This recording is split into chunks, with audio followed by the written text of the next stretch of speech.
Hi，各位網友大家好，我係 K 準，翻去香港啦。咁近排咧就搞咗2次嘅賽馬活動，喺呢個打比同埋女王杯，同之前有啲唔一樣啦。之前有捧賽事搞嘅，呢2次參加賽馬團嘅人，男多定女多呢？話佢哋嘅背景係啲咩呢？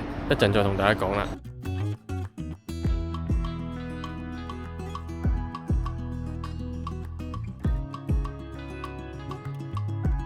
講下呢2個月咧，搞完一個青年賽馬交流感受啦，就搞啲打比大賽啦，同埋一個女王杯嘅。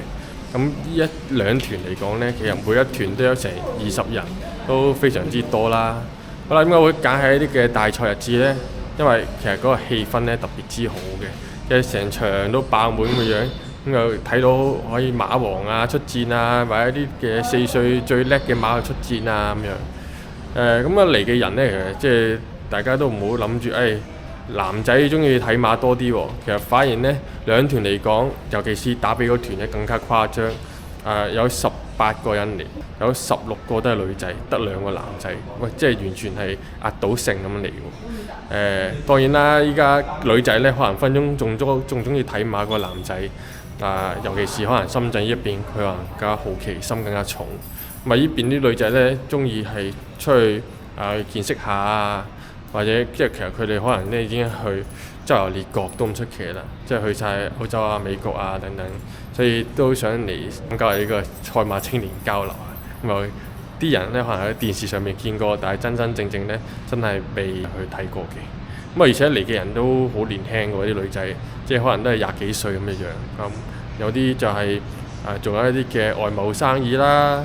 有啲呢，佢係做一啲嘅老師啦，或者呢，佢係做金融等等嘅，亦都好靚女嚇。所以依家嘅男士嚟講呢，即係唔一定話，男士淨係中意賭馬唔一定。我覺得第日呢，亦都係會搞多啲喺呢個節日一啲嘅賽馬團，因為呢個氣氛或者呢個即係可能女仔特別多啦嚇，咁樣即係先多啲男士想有興致咁嚟。